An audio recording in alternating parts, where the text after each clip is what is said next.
Hello, everybody. Welcome back to another Tucker Tuesday. What's going on out there, chat? Happy Tuesday. Hope everyone's having a lovely, lovely day out there today. What's going on? How is everybody? Let's see what we got hanging out in the chat. JK, Joshua, Frankie, Bookworm, what's going on? Nobody you know, Cannibalistic Wizard, Caro, Devil. Man, everyone's out here. I want to experiment with something just a little bit. Just give someone a little bit of a try. I'm curious to see more or less how it sounds going forward. I've been experimenting with different backing tracks, but I just want to know, like, audio-wise. Is that even audible?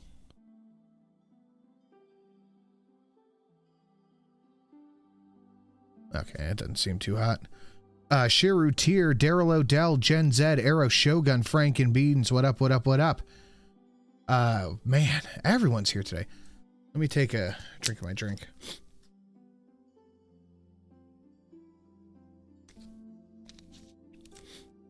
Barely? That's good. That's all I want is just a little touch in the background. I don't think I want to put it up any hotter than that, but just a little bit, just a little bitty bit. Let me get my phone charged. There we go. Ooh, Skeptical, what's going on, man? We have a good bit of tuck to get through tonight. Two, and if we have time for a third, but I gotta be straight with you guys. I am quite the sleepy, so we'll probably just get through two of them. And look, they're each like a half an hour long, so that would pretty much bring us to show anyway. Slimson, what's going on? Zed the Snarky, James, man, everyone. Hey, An. Hi, An. Hello, James. Everybody's out here today, but I'm noticing that we are getting to the end of November, so I'm really gonna have to put in work and make some new Christmassy donos. If anyone has anything they would like to see, please send it over. I am gathering some up, and man, I really super enjoy making the different types of themed donations, like the Christmas donations, the Halloween. I love making the themed donations, but not too much you can do with Thanksgiving. And honestly, you know, we put up some decorations in the fucking on the AAA set, but that's Friday. By Friday, everyone's fucking done with Thanksgiving. No one wants to Thanksgiving anything. So, well, I'm going to start putting the Christmas ones together. I got a few new ones on the docket for us, but they're going to be dope. I think I'm going to make a new Christmas comma and maybe a new Christmas McKinley. But I'll make some cool shit. Early Bart Simpson, don't know. What Bart Simpson don't know? I'm not sure what you're talking about. This stream is EP. I'm starting to rally. Friday is Thanksgiving sandwich day. I mean, more or less, yeah. Yeah, well, I'll figure something out. We'll do something. I don't think we're gonna set up any like cornucopias and little hand turkeys in the bar, but we'll figure something out. But anyway, that's enough about that. I don't really have too much to open with today, honestly. I finished up a shoot like 20 minutes before the stream started. Did you get your steaks yet? No. I don't think we're doing steaks this year. And I can't afford to get steaks right now, so yeah. It's no big deal. Will you have any Black Fridays next week, if there are any? I'm not sure what you mean by that. Shit, what was I just saying? I finished up a shoot, and I finished shooting the next Spicyuusy video, which I am hoping to have out Thursday morning. I'm hoping I can get everything like edited, do like the quickest editing I've ever done, and have it out Thursday morning. So I'm going to do my best on that one to have it up and out Thursday morning. I finished doing it today. Oh, stories.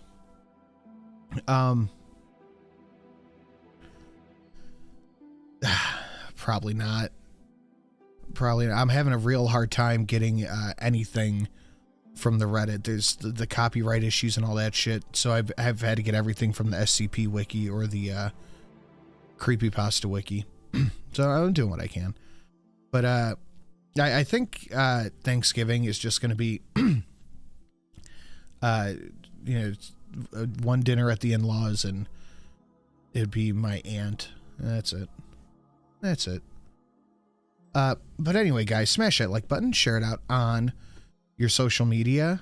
Should you feel so inclined, please hit up that Streamlabs listed down below. It'd be greatly appreciated right now. A little tight this month, so really anything helps if you feel like donating.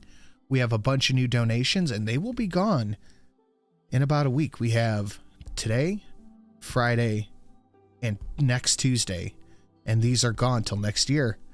So 3 more days to unlock anything mysterious down below. And let's get right to the tuck. If someone had told you even 10 years ago that you could be indicted by the federal government and go to prison for 10 years for making fun of Hillary Clinton on social media, you would not have believed it. No, I wouldn't have, but that's where we're at right now. This is what happens. We live in a current day and age where you can and will... It's a free get fucked country. We have free speech. But it turns out not only is that possible, it has likely become much more common because the actual war is over information. Babe, I hope you're watching.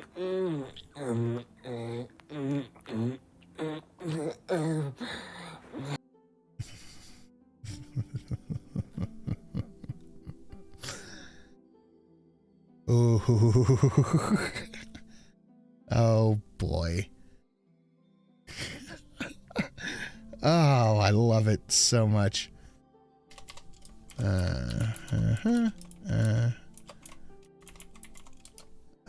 Drunkle loves this. Drunkle will love this. He has not seen it yet. There we go. Just annotate that down below. Ricky X Shrek. Drunkle will love this. Save. Jesus sin, what the fuck, LOL, what the fuck, I'm calling the cops, LOL, I immediately regret that. I don't need eyes anymore.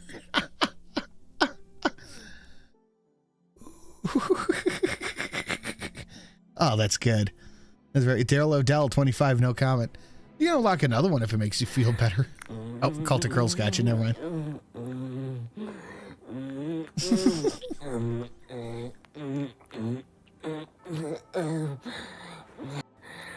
It's the sounds that Ricky makes. It's the fucking sounds. That Cult of Curls says, Shrek Ricky train. Cult's calling for it. Thank you, Cult. I appreciate it, buddy, and thank you, Daryl. One of its first casualties is a man called Doug Mackey, who during the... You know what's weird to me? Is that if you turned around and said, now, you know, you could probably go to jail for tweeting about a presidential candidate on the Democrat side. You're like, what, 20 years, 30 years? Are you an insurrectionist? Do you have to go to solitary? It's crazy how big of a difference 10 years makes. The 2016 election made fun of Hillary Clinton on Twitter, and then a few years later found himself the subject of a federal raid, an indictment, and then a conviction. It's a shocking story. It's hard to believe it's happening in this country, but it is. And to prove it, Doug Mackey joins us now. Doug, thanks so much for coming on. Wasn't this the cat that ran the Ricky Vaughn account? Thank you, Tucker. So I've never even seen you in person before. You have not, I don't think, spoken about this publicly, or at least very often, since it happened. So give us just a quick background on who you are. I read, I think, in BuzzFeed that you were a dangerous white nationalist.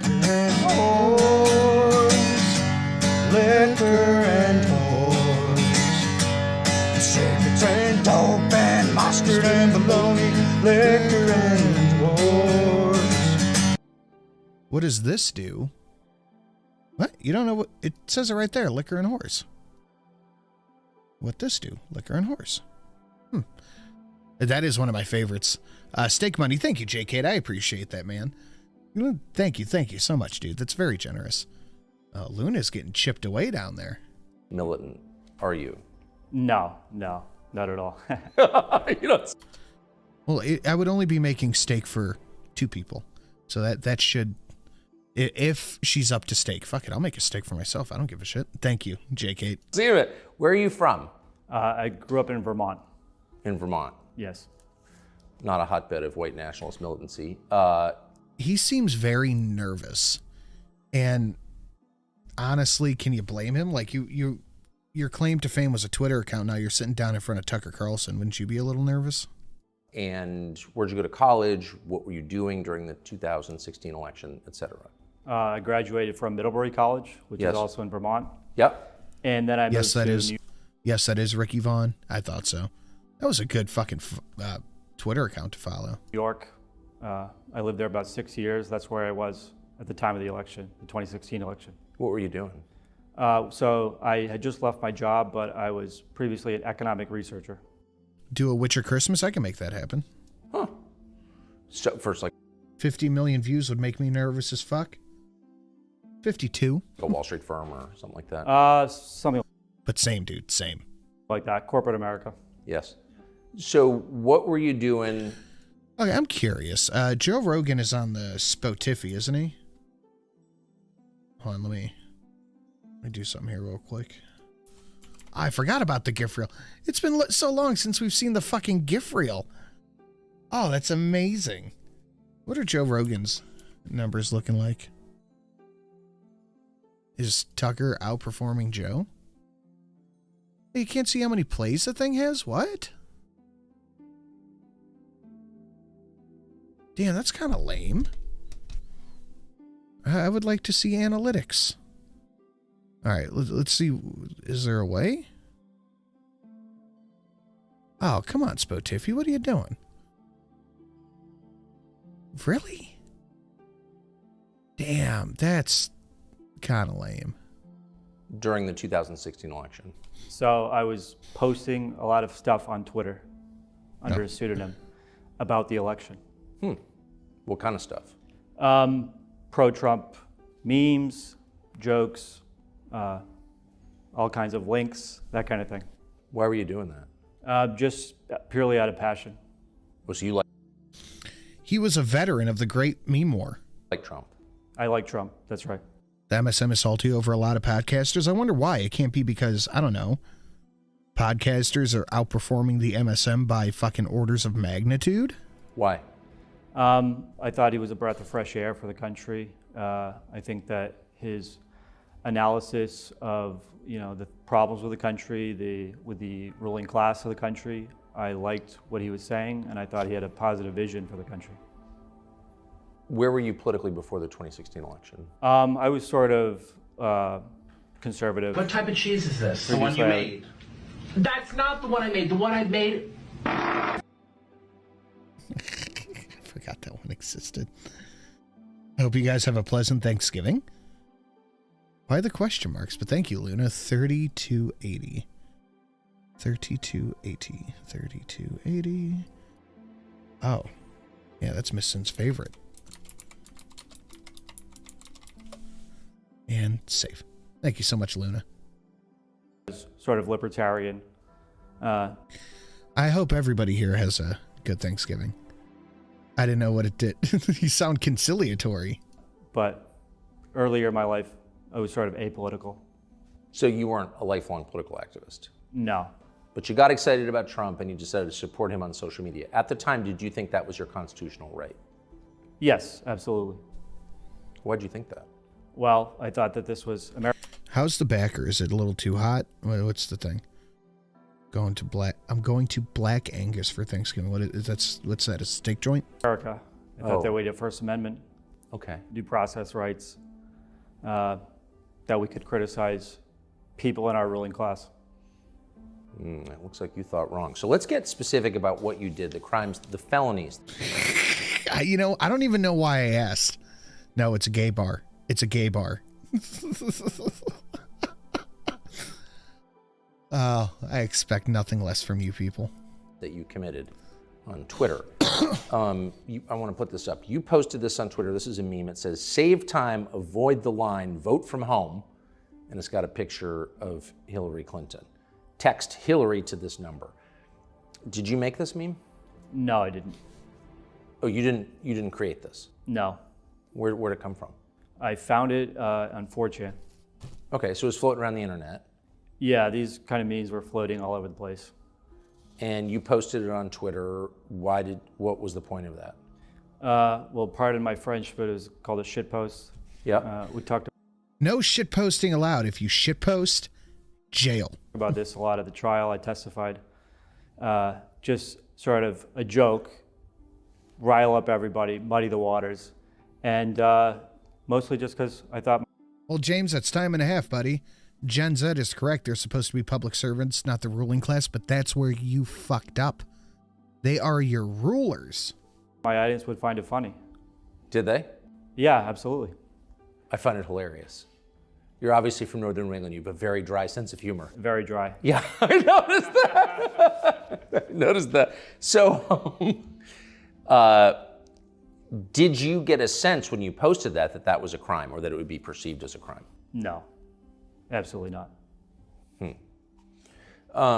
So we have to, and I want to play this. This is from Hillary Clinton. This is from this April, so long after you were indicted, long after you went on trial. And this is Hillary Clinton describing that meme.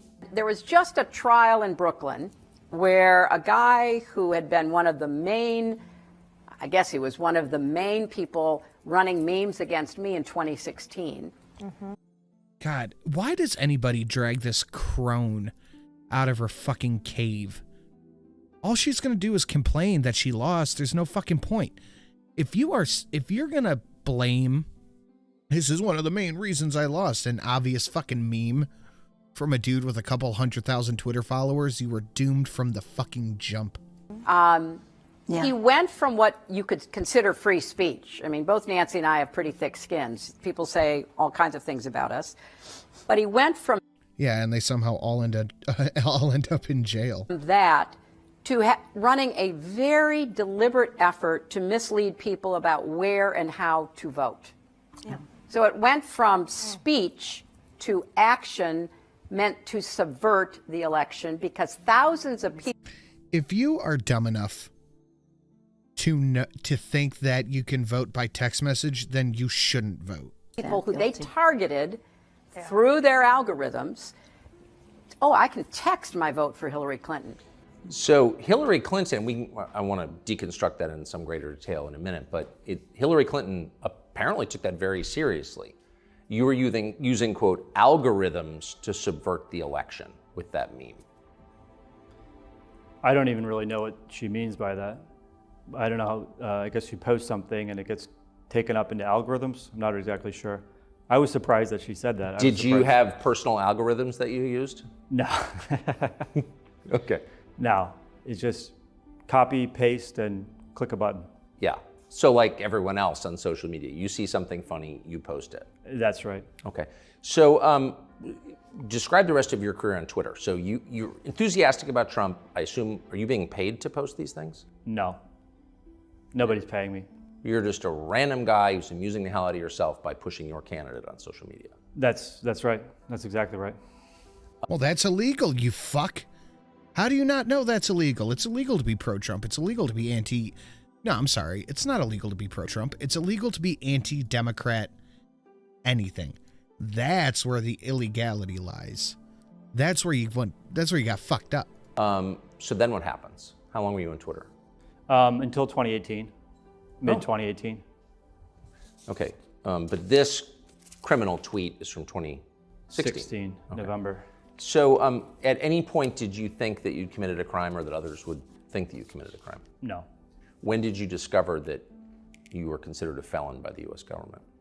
Well, I had 8 to 10 law enforcement agents come and knock on my door at 7 a.m. Holy fucking shit. So this is just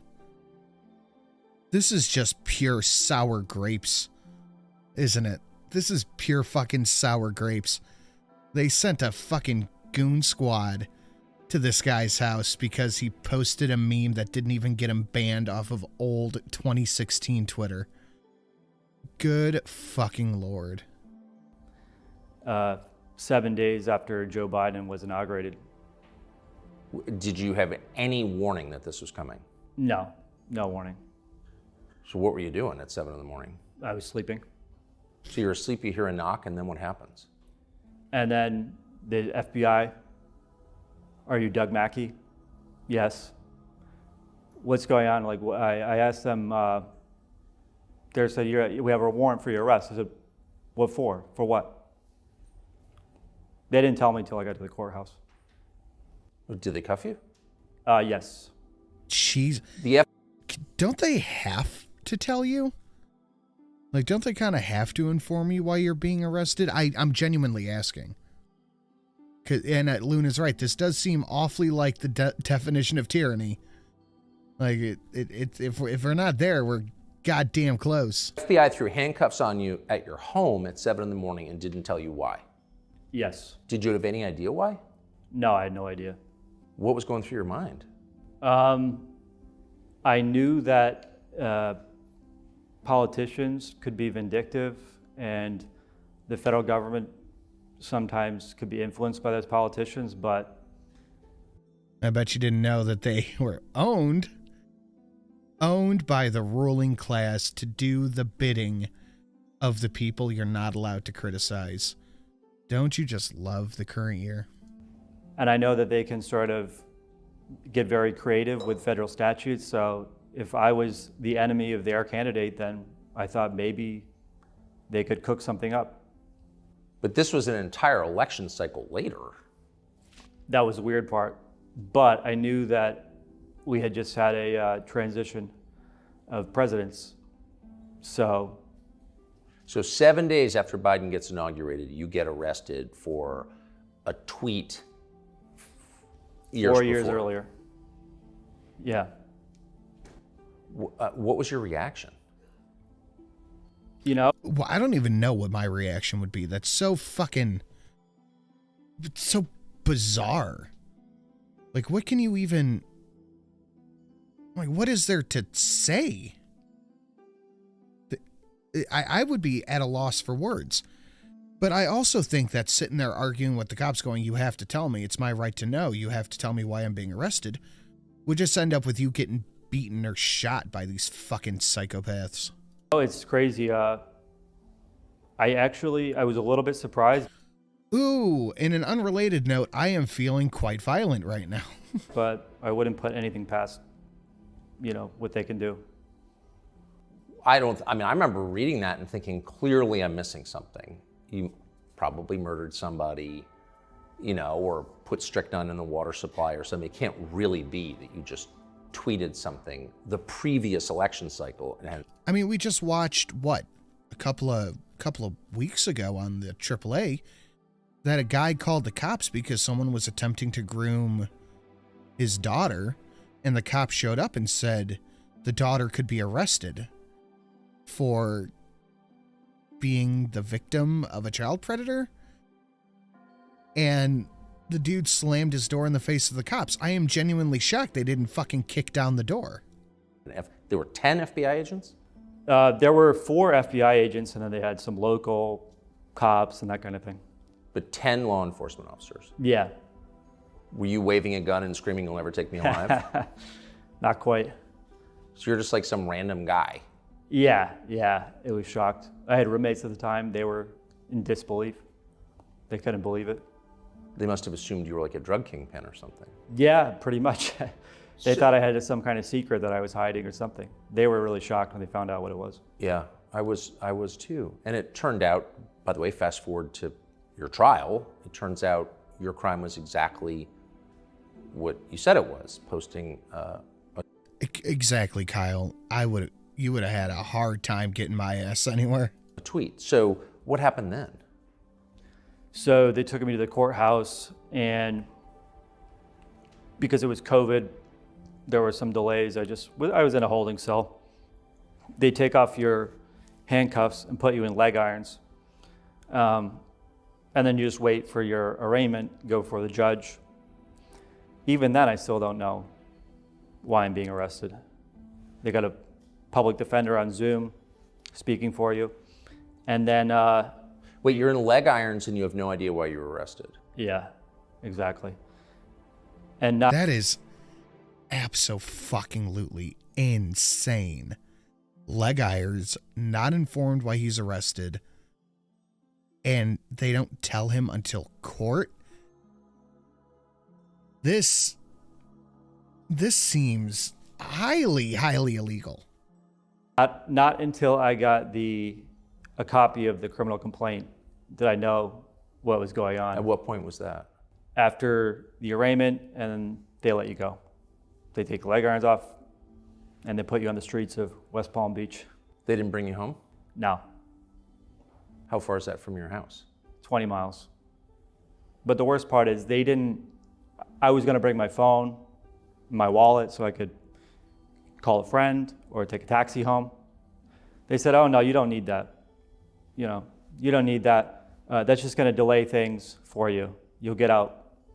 It'll take longer for you to get out. So don't if they ever tell you don't bring your phone, like, go fuck yourself. I want every second I am here being recorded. Bring that. So my friends were waiting for me outside, and then they didn't know how long it was going to be, so they left. So I get out of there, and fortunately there was a really nice taxi driver that, one of the guys I was in a holding cell with, he helped me make it over to the train station where I could grab a taxi. Your new prison friends were helping you? Exactly, yeah. Did you join a gang? No. I'm sorry to make light of it. I just don't know. I mean, I wouldn't know what to fucking say either. Funny how they're willing to break laws to prosecute someone who didn't commit a crime. Because they have to make up a crime. They know this dude can't be let go. They know they can't just let this fucking slide. So they got to make up a crime. They have to say he did something. That's it.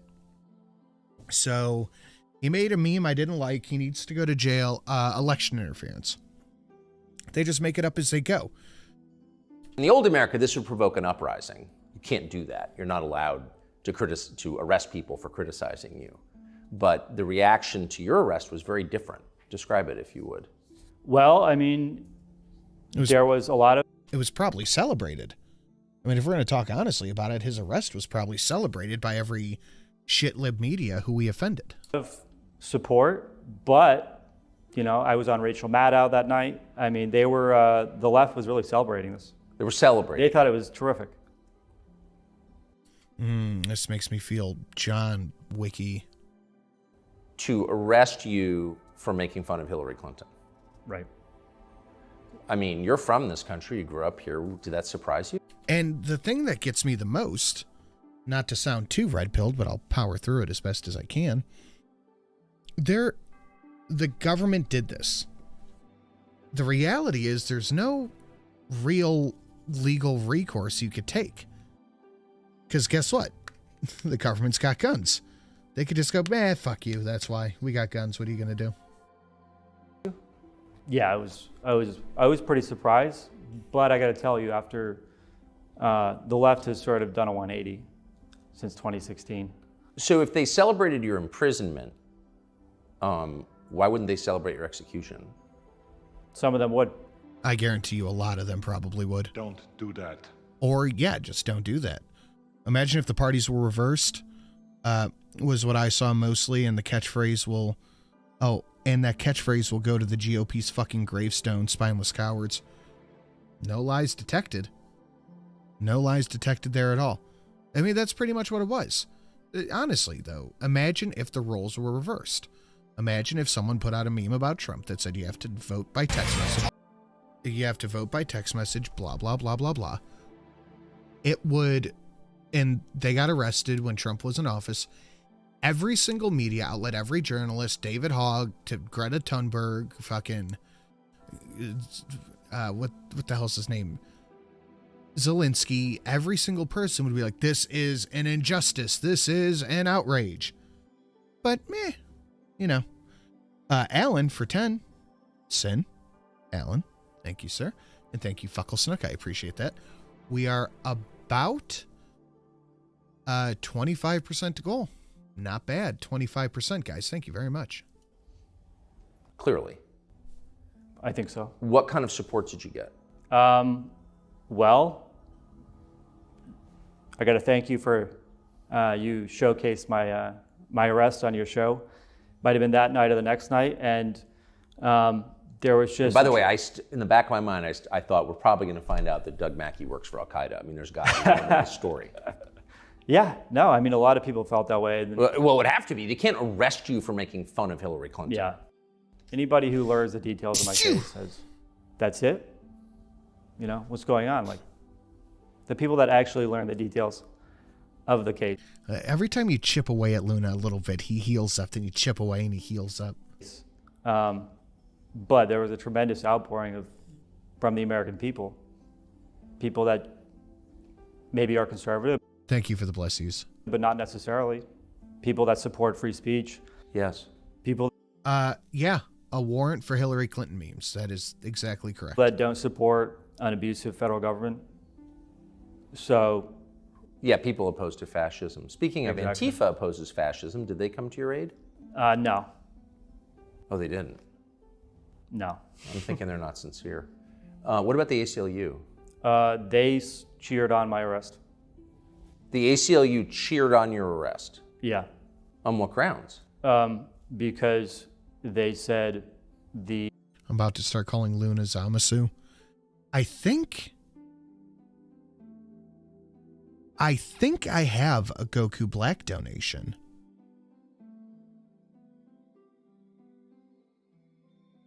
No, I have a Zamasu. The 200. My God, I haven't seen the 200 in so fucking long. I forgot it even existed. That used to be my favorite. Well, I don't think they care that much about the First Amendment anymore. No, it's only the American. They don't give a shit about the First. Is anybody remotely shocked that the ACLU doesn't give a shit about the First Amendment?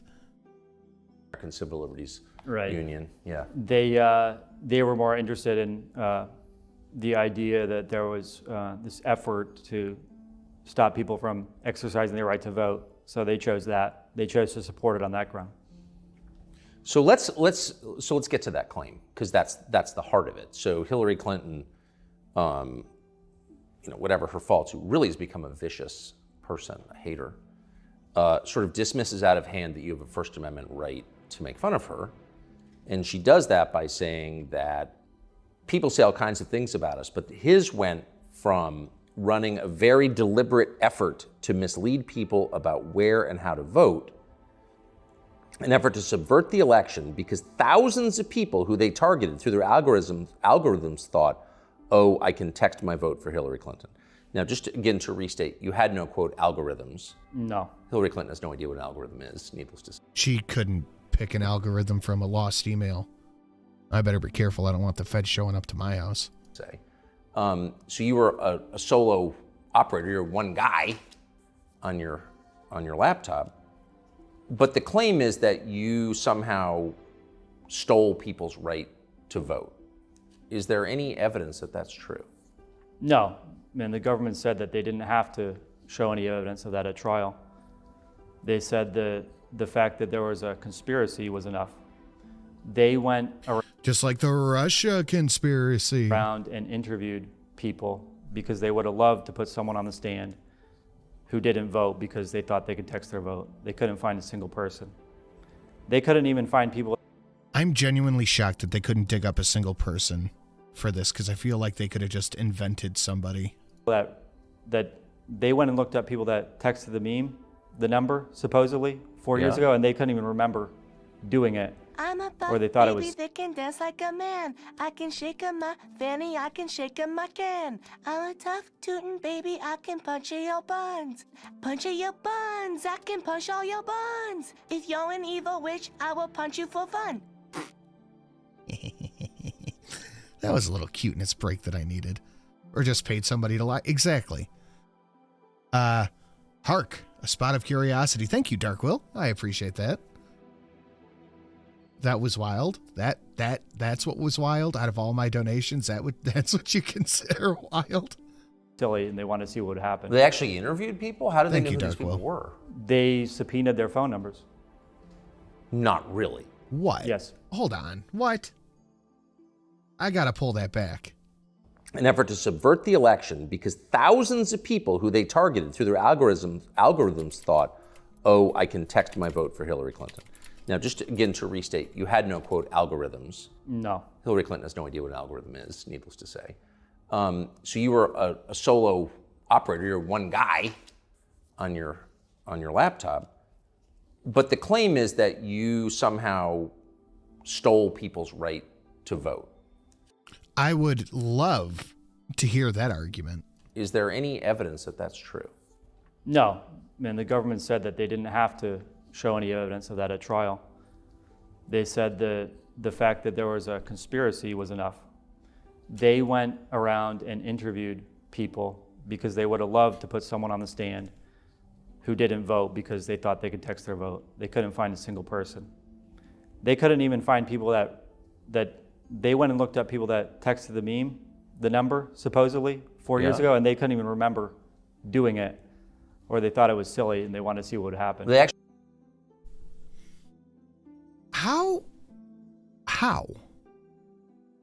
How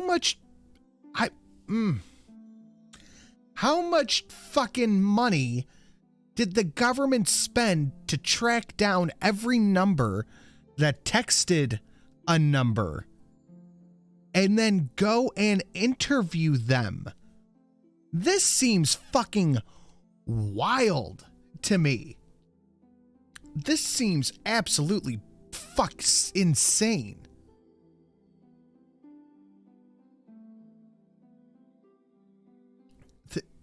Millions? I'm guessing at least $10 million. Taxpayer money. What is the fuck taxes? It's in the $18 range. $18.62. Fuck taxes. Fuck taxes. actually interviewed people? How did they know who these people were? They subpoenaed their phone numbers. This seems like a gross overreach of government.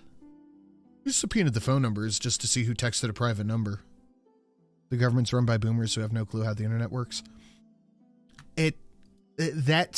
Everyone in the fucking government's 75 years old. You try explaining a meme to your grandma. Not really. Yes. And their voting records. What did this effort cost? I have no idea. But millions of dollars. It had to have cost that much. Guess we just could have waited that out. So the government couldn't find a single person whose vote was, as Hillary Clinton said, subverted by your tweet. No, and they looked very hard. This seems like,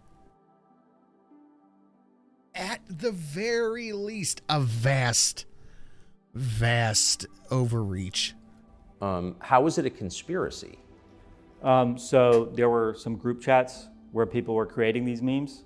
Yes. And I was a member of some of them. Some of them I wasn't even a member of.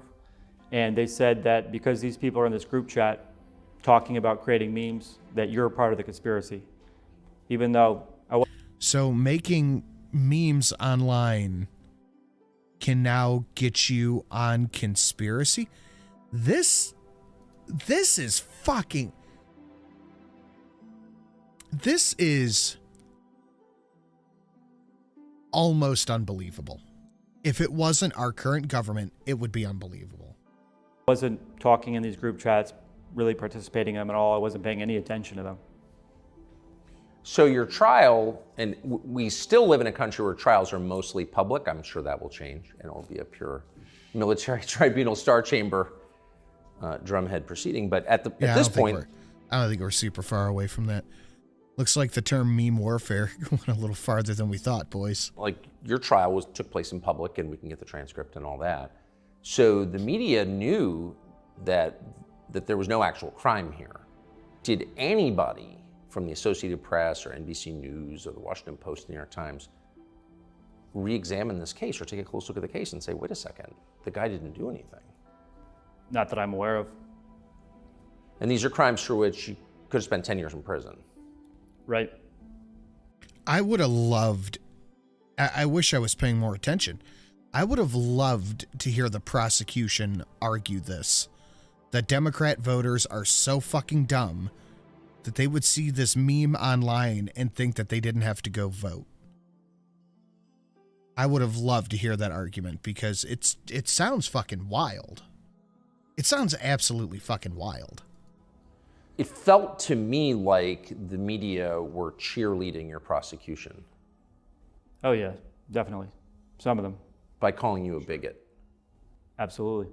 Well, that's it. That's the excuse. Everything in the modern day, if you don't like it, say it's bigoted, and then everybody will cheer its destruction.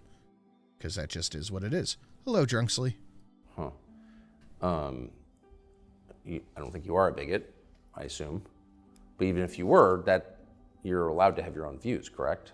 Right, yeah. No. No, personal beliefs are illegal. I'm not a bigot, but like I said, this is America.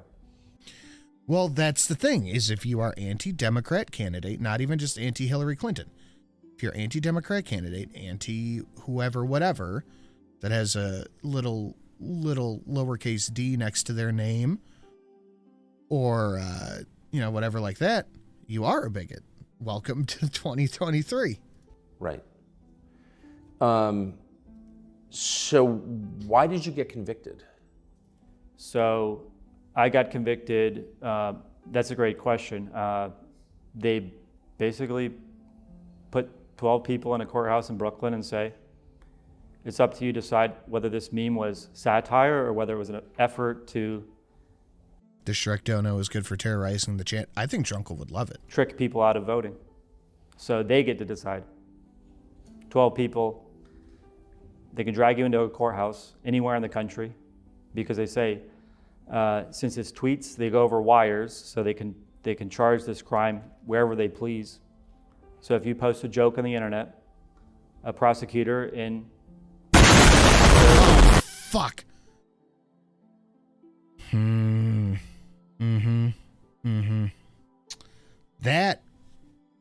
That scared the fuck out of me.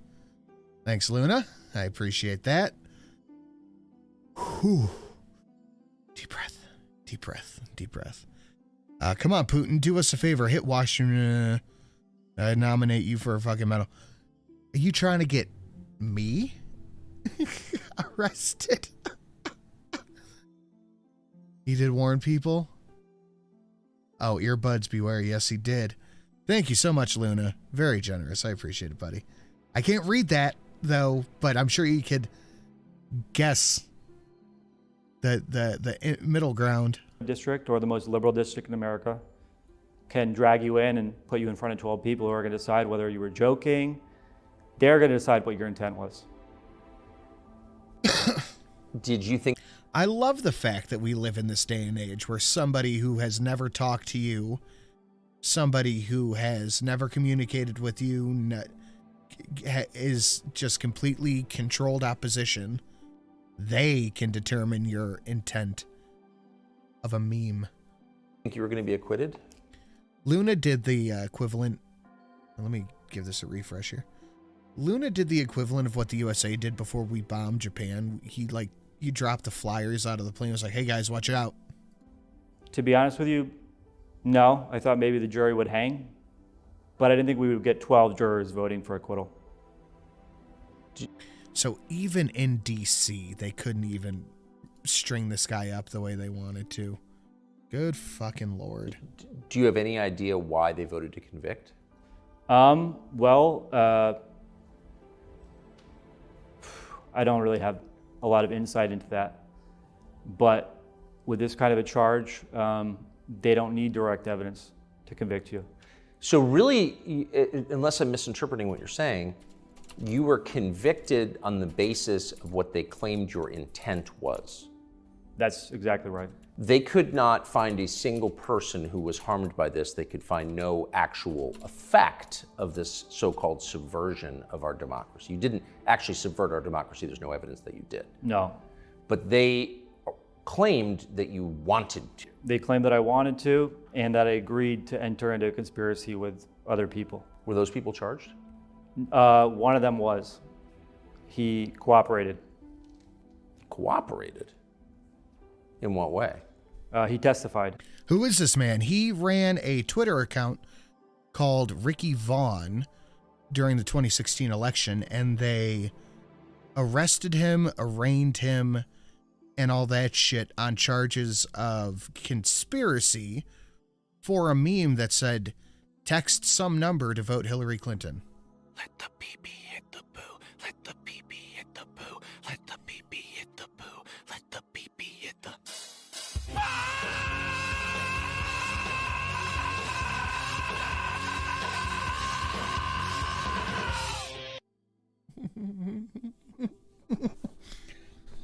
Oh my God, my donos are so fucking juvenile. Oh my God. I love it. Daryl O, thank you for the 3279. An oldie but a goodie. It is. That is old. I do love it. Thank you, Daryl O. Message, Streamlabs loading. What's hidden behind these question marks? Thank you, Daryl Odell. It's the pee-pee and the poop. At trial, that we had a silent agreement. To subvert democracy? That's right. To subvert the views of voters Well, of the American I don't know how you people. can have a silent agreement with someone 1,000 miles away over the internet. Had you ever met this person? No, never met him. I didn't even, at the time, November 2016, I had Annotated? never even spoken to him one-on-one, or I don't even think in a group chat. Sounds like something from Psychostick. Dude, I was just talking to my brother about Psychostick over the weekend. They are fucking really musically talented. What role did the Huffington Post play in this case? So I was posting pseudonymously, so they doxed me in 2018. Pseudonym? Is that the right term for that? Pseudonym? I think you would say under a pseudonym. I don't know. So you were not using your real name, as That's right. many people don't, both on the internet and in literature. And a Huffington Post reporter decided to reveal your true identity. Yes. Who was the reporter? Luke O'Brien. Luke O'Brien. How did he find out who you were? Just through some, basically, people that leaked my name to him, basically. Huh.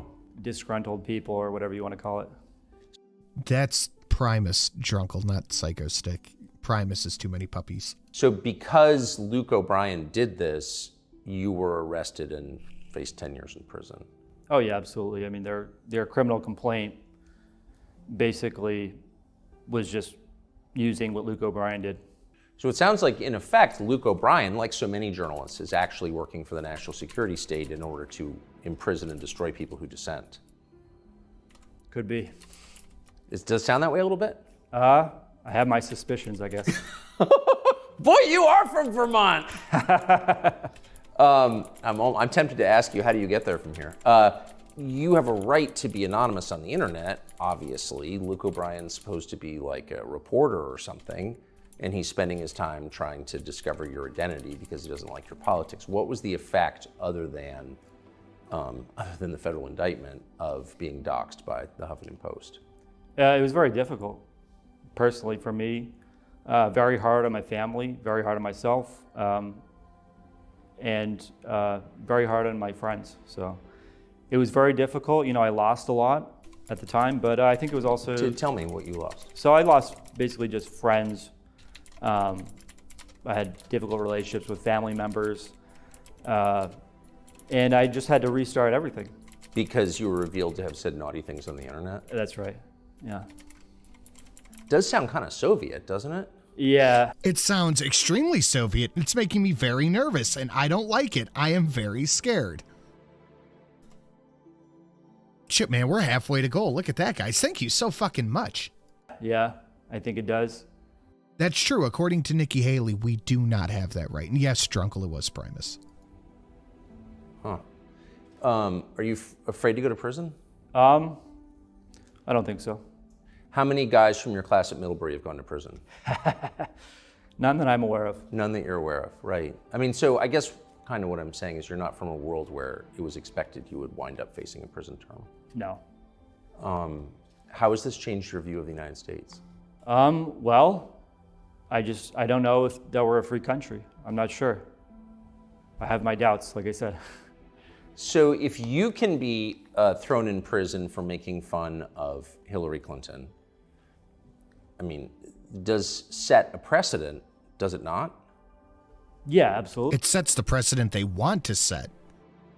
That's the point. It sets the precedent that they want. That's what they want. I mean, the scary thing is, if they think that you're, Shit, man. What's the Matt Gaetz donation? That's what we need, is the Matt Gaetz one. I don't remember what it is. conspiring on the internet, they can subpoena your entire life and dig through everything you've got. So, I mean, it sets a very dangerous precedent. Not only the fact that they can pick you up and drag you to whatever federal district they want in the entire country, because tweets go over wires. Well, you made fun of Hillary Clinton in 2016 in a pretty lighthearted way, by the way. It's obvious now that she's evil. I mean, she would be delighted to see you go to prison, and that's evil. Just say it out loud. Did you know that about her when you mocked her in 2016? I was going to wait to say something, but that's a game we're all looking at right now is Lethal Company and Pico Park. I think that would be really fun to play, maybe after a Friday show or something. Me, Ed, Drunkle, and Sam, a little bit of Pico Park, something like that. I think that'd be fun. I don't know. I saw what she... I mean, any politician who roots for her critics to go to prison is by definition like, that's Idi Amin territory. Well, let me right? just put it this way. I saw her reaction to when Gaddafi was murdered, so... Yeah. Yeah. I think I had that as a donation too at one point, but that's long gone. I think if anything, we understated her darkness. And that seems very difficult to do. It's Hillary fucking Rodham Clinton. Did members of Congress come out in support of you? Some have, actually, yes. Kara Soldier 4238. Thank you, man. Appreciate it. In a meaningful way, in a way that helped you? I mean, I'm very grateful for it. I don't know I don't know how much power they have. I mean, they can maybe open investigations, that kind of thing. But so far, there have been some that have been supportive. Have any traditional liberals, other than... Babe, I hope you're watching.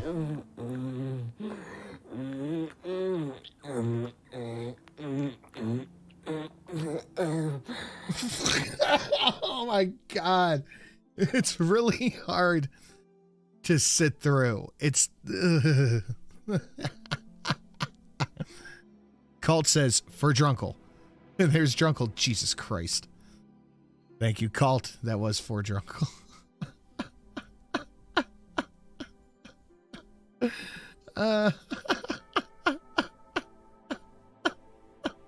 Glenn Greenwald come out in support of you?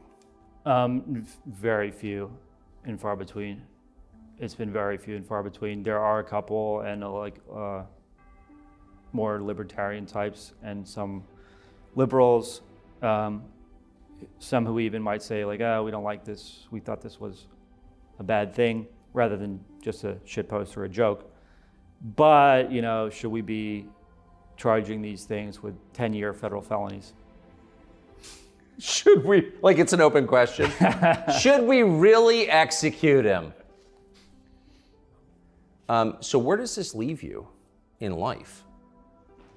So, I mean, like I said, I'm just very grateful. I'm very fortunate to have the support that I've gotten. Family, friends, and just regular people who have come to my support, so that, hopefully this will be an opportunity and not a, not, like I said, hopefully this is an opportunity. An opportunity for what? Well, there's something redemptive about suffering, so we'll find out. Yes, I think that's right. But I mean, so in the past several years since you were indicted, like how much of your life has been spent dealing with this case?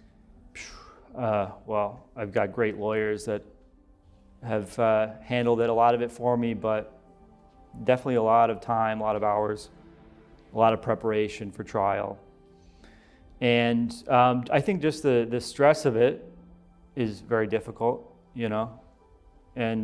but at the same time, I think that you learn to roll with the punches. But This is not a punch I'm really looking forward to rolling with. I don't like it. Does it ever, I mean, how much do you fight self-pity? To be honest with you, I don't like self-pity. Good. Doug Mackey, good luck. Thank you. We're definitely rooting for you. And I'm sorry on behalf of the country that you had to go through this. It's just one of the worst things. I wonder how long it's going to be before something happens to Tucker, before he gets unpersoned or, God forbid, something else. Because it's got to be a fucking matter of time, doesn't it? Like, I don't even want to think about that. But he's doing too much. He's saying too much. And the way he talks, his cadence, what he says, it really resonates with people. Are they going to get him for conspiracy too? I don't know, man. It's worth thinking about. We are moving into the next one, guys. Please smash that like button. Share it out on your social medias. We are just over the halfway mark to goal. Thank you very much. If we can fill that goal up, I think we can do a cheeky little horsecock or maybe a song. We'll see if we can fill it up. We have a bunch of new donations down below, all that fun stuff. Let's see what this is. Thing about Tucker is he's too on the grid. He isn't a nobody. A lot of these people aren't nobodies, and they still do it anyway. They're fucking bold. Oh, I love it. Thank you. Tucker Carlson, everybody! Tucker fucking Carlson is in there! Oh, this is a great intro. Holy shit. I'm getting fucking hyped up. Tucker fucking Carlson is in the house. House! Tucker Carlson! I've never had an introduction like that. And by the way, every introduction should come with profanity, so thank you. I didn't hear the introduction because I was backstage with an old friend of mine from television who's here. I didn't expect to see him. And he's probably the greatest financial analyst on television. And so I said to him, jokingly, since he deals with markets and, real companies, I said, there he is right there. I said, is it crazy to bury gold in my yard? No, that's actually it's probably a good idea. I want to give this a little volume. He looked me right in the face. He goes, no, it's not crazy at all. And that kind of... That's probably a good idea, actually. And by the way, I'm not giving investment advice. I'm the last person.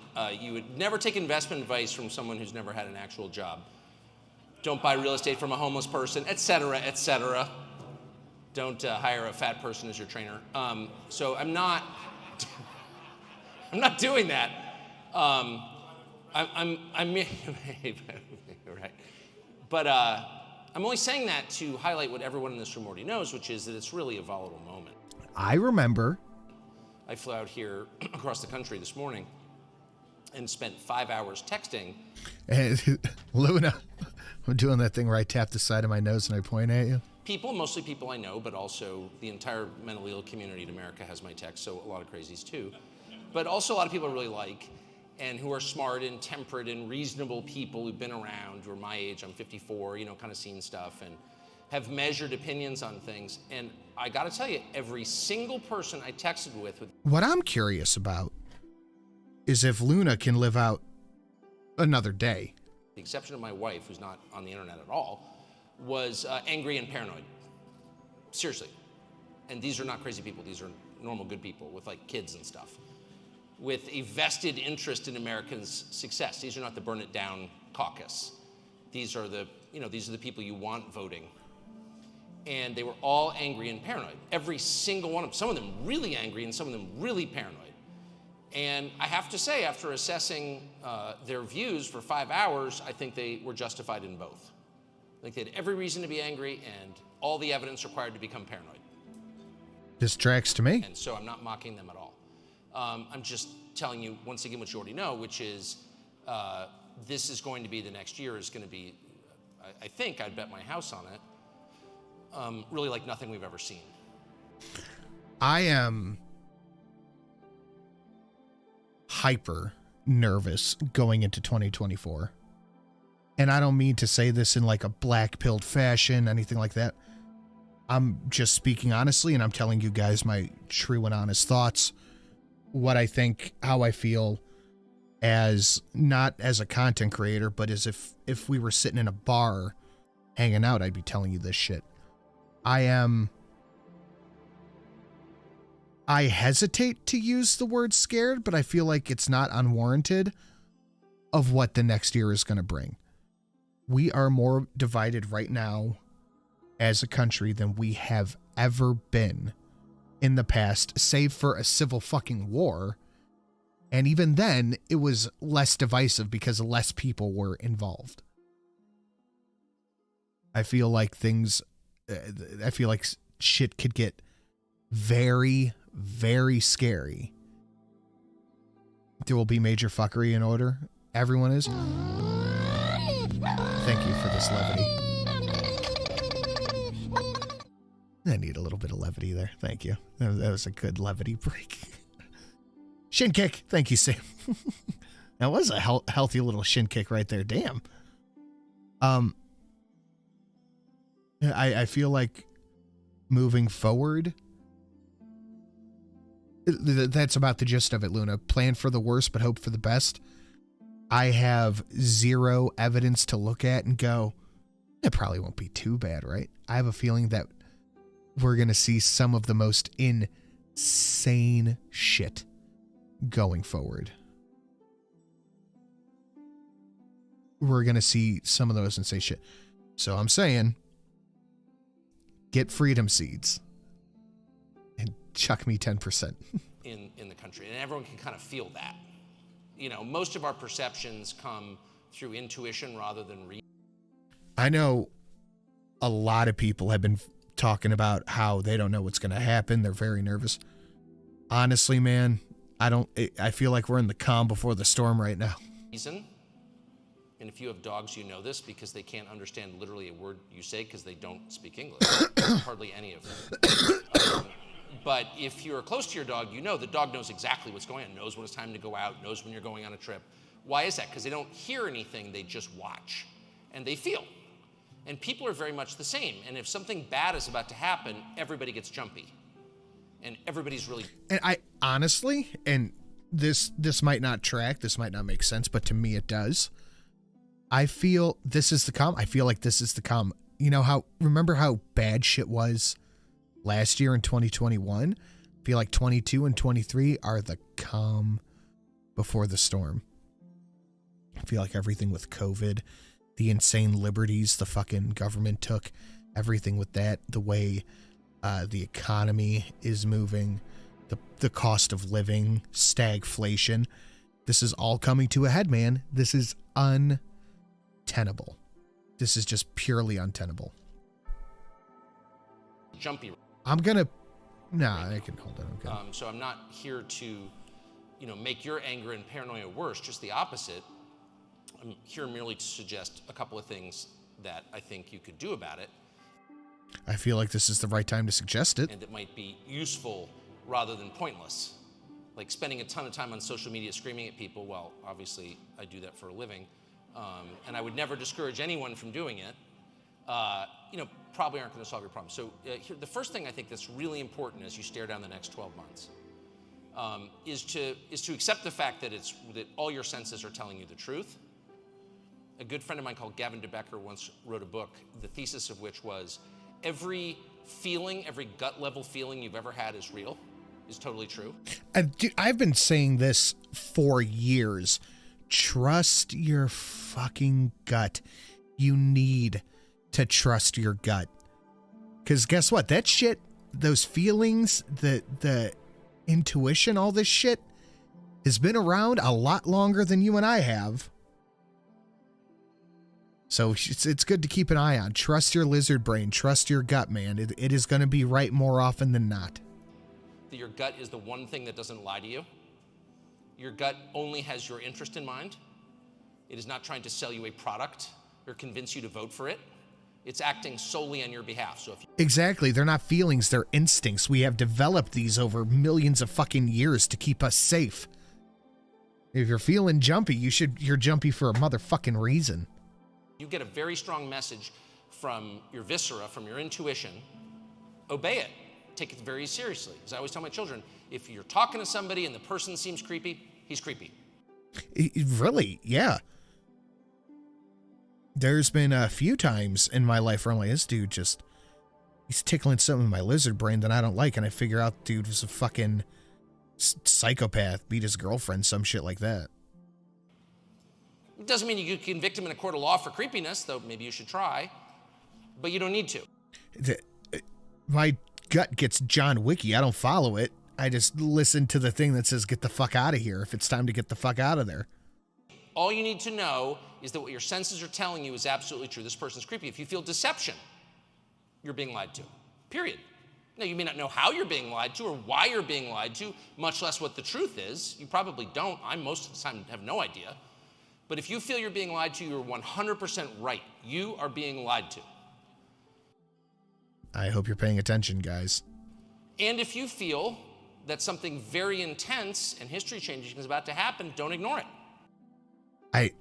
Think of how bad, think of how insane 2016 was. That's kind of like the bog standard.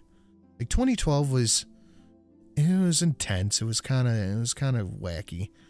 2016 was fucking bonkers, and people have gone to jail over what they post on Facebook. 2020 had scores, if not hundreds of people arrested, taken to jail, put in solitary confinement. What do you think 2024 is going to bring? This is just ramping up and ramping up. The collusion is ramping up. And it's not because they feel like they can get away with it. I'm telling you right now, it's because they are so fucking desperate to hang on to power. They are going to use everything in their power to hang on to what they have. John Wick wouldn't be bad. Don't panic. There's no profit in that. You can't control it. You're not in charge of history. No offense, none of us is. But that is absolutely real. So, I mean, just ask yourself, just on the merits of the facts. You've got the two frontrunners just for president, just in this country, and there are, by the way, 150 other countries where there's similar volatility unfolding, certainly in every Western country. But just in our country, you've got two people running for president. One of them is literally senile. I'm not attacking the guy, but that's true.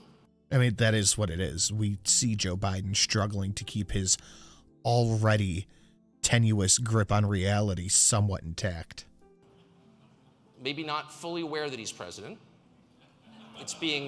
The White House is being run by a cartel of people for whatever ends. We have no visibility into that. We don't know what the plan is. We know the guy they claim is running it is not running it. So that's... Oh, real quick, sorry. We are 60% to goal, guys. Thank you. It's grotesque. And by the way, no one ever mentions it. People snicker at Joe Biden. I try not to because I feel bad for him, because I don't believe in making fun of old people or the disabled. I'm serious. I don't mind making fun of Joe Biden. I really don't. I feel guilty every time I say it, including now. But it's just true. He's not running the country, and yet he's standing for re-election at the age of 80. Okay? I'm telling you, I think we nailed it on the AAA, that if you want to be president, you have to hook up and connect a device to Wi-Fi. You have to hook up a printer to a computer, and you have to explain to me what a meme is.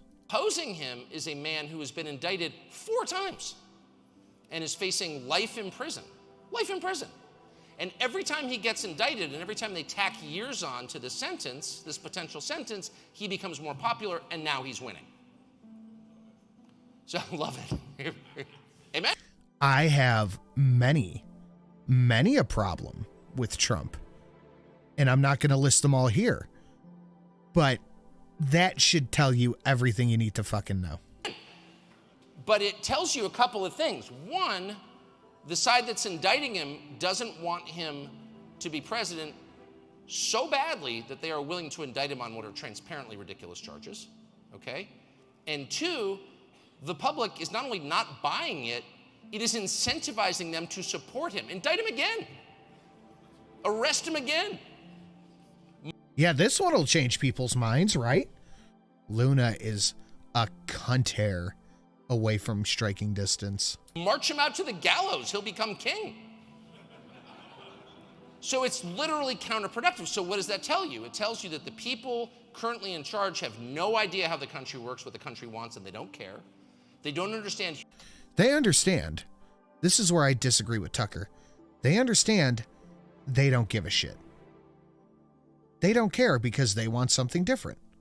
That's all it is. They want something. The people want something else. It doesn't matter what the people want. That's what they're going to do. If they can convict Trump, they can get any one of us. And that is on the goddamn money. Human nature. They're desperate. Luna says, strike me down if you have the balls. I mean, he's out there talking shit, me. And they'll do literally anything. And he's winning. So how does that resolve itself? I mean, I could give you 1,000 potential.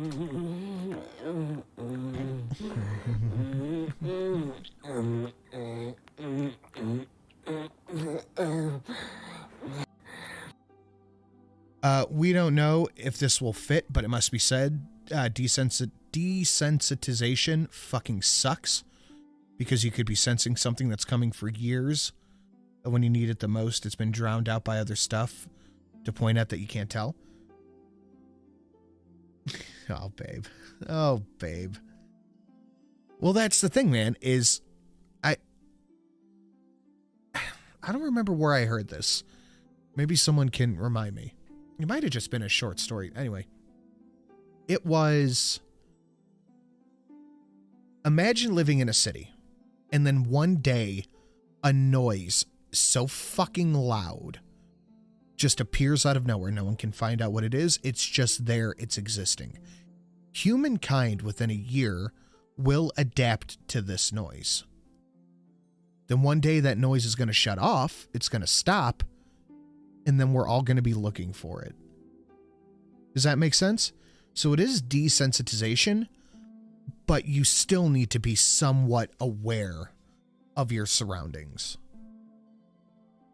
Writ large. Scenarios.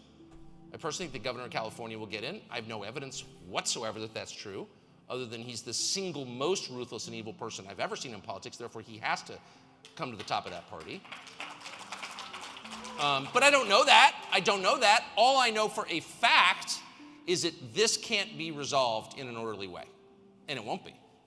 Makes a fat lot of sense. But Dark Will is correct, and thank you for the 25, dude. I appreciate that. We are over 60%. Loon is hanging on by a cunter. Well, a little more than a cunter. What's thicker than a cunter? I don't know. Dreadlock? Anyway. You can become desensitized, but you really, really and truly need to just stay aware, stay on your toes, pay attention to what's going on around you, that kind of thing. Trust your fucking gut, man. Period. So how do you respond to that? Obviously, bury gold in your yard. It's Charles approved. But what else can you do? Well, the first thing you need to do is understand the terms in this. We can't, I feel like this is going to be tangenty. We can't allow this shit to become normalized. We can't allow, it's not like we're going to stop it, but we can't allow it to become normalized to us. Political opponents getting jailed, people going to jail, getting on trial, being taken by the cops. We can't just go, oh, damn, another one? Really? We have to go, this is fucking outrageous every single time. We cannot allow it to become normalized to us, because once we drop our guard, and I don't mean us here, I mean us writ large, once it becomes normalized to us, that's when people stop giving a shit. That's when we become desensitized, and that's when it's going to get a fucking lot worse, when they realize that we are complacent with the tyranny they are putting over us. Stakes of what's going on. The big lie that we tell ourselves, and that I have told many times, is that this is political. This is not political. What we're watching is not political. This is not politics. Politics is a human-conceived system whereby civilized people settle their differences without violence and by consensus. Politics describes a negotiation. You want this, I want that. Neither of us is going to get exactly what we want, but we'll each come away thinking we didn't get totally hosed. And we can continue. I've got a lovely bunch of Dragon Balls. That's why nobody wants to watch. Here they are all sitting in a bunch. 1 star, 2 star, all as big as my head. Give them a toss and landed across the tower. Vegeta wins. Bye-bye. I will not be ruled by such tyrants. Love you, chat, but you can't kill me if I won't let you. I mean, that was a good bit of health he just took back there, too. Jesus Christ. Luna refuses to go down. Thank you so much, Luna, for the solid 50. And we can continue to live together. That's what politics is. Look at that.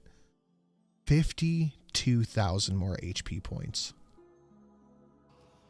And that's why nobody wants to watch it, because it's filled with horse trading and accommodations. No one exits the process pure. Everybody has given up something. That's the nature of it. And while it's unattractive, like watching heavy-set people have sex, it's absolutely necessary. And it's kind of beautiful in its way. In its way. Everyone deserves love. And everyone deserves to live in a country governed by politics, not force. You say you hate politics. What's the option? Force. You only get two options. It's either by force or by vote. And we're past the political stage. Nothing, that's exactly right, whoever said that. Thank you, Tuck. I feel like he's talking to me. Nothing that is happening now, or that has happened for the last 5 or 6 years, can be explained through conventional political terms, period. In a convention, and I hear people miss this all the time. Whatever awful thing is happening, and I've contributed to this endlessly, you find out that someone's getting a vig on something. Someone's making a little money on the deal. And you're like, oh, it's all about the money. Follow the money. It's all about the money. I've said this myself 1,000 times. Since I quit drinking, I say it less. But still. Fair. That's a fair point. Follow the money. And, you know, if it were only about the money, we'd be fine. We'd be fine. I feel like money is a huge part of everything that's going on, but these people are so enamored, fetishistic of power. Money is a huge part of it. It's a huge bonus. It buys a fucking lot of loyalty from the media, from, I don't know, lobbyists, etc., etc. But they fetishize power. Because I understand that. All right, I've been doing the pee-pee dance. I'll be right back. I'm going to let this play. Just in the same way that I understand, being totally honest here, most crimes. I understand most crimes. I wouldn't commit them because the penalty is too high and you try to be a decent person. But when someone who is poor robs a bank, or even if someone who's greedy robs a bank, or someone who's greedy makes up a fake cryptocurrency and buys his parents' houses in the Bahamas, I'm not pointing at you, Sam Bankman-Fried, but I'm just saying, I get it. I don't approve of it, but it makes sense to me. It's explicable. If people do something for power, I understand it. You cheat in an election so you can become president, even though you're senile. That has happened, I'm just telling you. Well, you want to run things. You want to be in charge. I get it. The lust for power is ugly. It's a sin. But it's certainly not foreign to anybody who's alive. We all know that feeling. It's totally recognizable. That's not what's happening. What's happening is bad behavior for its own sake. There is no upside to the great trends of our age. There's no upside to pushing transgenderism on kids, period. None. Not for the kid, not for the society at large, not for the parents who will never have grandchildren. There's Okay, sorry about that, guys. I had a go-go. No upside. So why are they doing that? Then you got to figure there's some percentage of the population who, you know, decides I want to switch genders, whatever. We've had that. That's a long-standing thing. But it involved, you know, 1/100 of 1% of the population. If 40% of like the girls in your kid's 8th grade class identify as non-binary, there's a lot of funky shit. What the fuck? Dude, there have been people like screaming, arguing next to my studio all fucking day. You know how hard it is to take a fucking really good photo shoot when like 2 doors down you hear people screaming at you? Fuck, I hate it. I forgot what I was saying. Sorry. that's being pushed on them. 36909. That's not an organic conclusion they have reached. That is someone has decided to tell them that there are more than two sexes, and of course there aren't. But why is that person doing it? Is it really a conspiracy from gender clinics? I mean, maybe to some extent, but it's bigger than that. What you're seeing is evil done for its own sake. Hurting people done for the sake of hurting people. Because you have the power to get away with it. That's all it is. You have the power to get away with it, so they will hurt you because they can. That's exactly what you're seeing. When you see a war like the war in Ukraine, and I think, and I have always thought since day one, that good people can have differing views on that. I have my own views. I don't expect anyone else to share them. I don't attack anyone for not having my views. I've certainly been attacked for my views, but I think decent people can come to any variety of conclusions. But in the end, no one really benefited, actually, from that war. No one benefited. I saw a video today of the latest class of Ukrainian army recruits. They were older than I am. Did you see that video? Looks like it could have been taken at a fucking cafeteria at a nursing home. And I'm pretty freaking old, close to death. And these guys were at least as old and much closer to death. And by their faces, you knew they knew it. They looked miserable. This is a country that's run out of men, and they're not going to win. So, you know, people win or lose wars. I get it. You make a bad bet. You think this is going to work. It doesn't. I understand that. I've done it many times. But for American policymakers, for Janet Yellen, the Treasury Secretary, to announce yesterday that we must continue this war. We must continue it. I wonder how much of a kickback they're getting. Oh, right. The government and the weapons manufacturers, the money, their tax money that they give to them, they could bring back home. Makes me feel awfully John Wicky, I guess? Yeah, John Wick. What is that? A war with no hope of winning? When the best possible outcome is a general... When we fought Japan in World War II, they were at what was known as total war, which means that they would have fought to the last fucking person. Man, woman, child. They were at total war. So they would have fought to the fucking bitter end. We had to change their mind on that by cranking up the heat a little bit. But if that's what Ukraine is trying to make themselves look like, then it's not working, because Ukraine is not the imperial Japanese country. Ukraine is a bunch of fucking gangsters on the Eastern Bloc collecting cash. Think Zelensky's going to go out and fight a little bit? Absolutely not. Do you think that Zelensky's going to pick up arms and fire a couple shots in the past or at the enemy? No, they're not. They are not at total war, but they want to make the world believe that they are, but it's bullshit. There's a big difference between Imperial Japan in the fucking 40s and modern day Ukraine. There's just a little bit of a difference. Generation of grandfathers get slaughtered? What? Yep, that's what I needed. That is what I needed. Darkwill for the big 110, guys. Let's get a big thank you in the chat to Darkwill. Last dono for the stream. Let this be the boost for the wards against the coming darkness. My friend will need it. Thank you so much, Darkwill.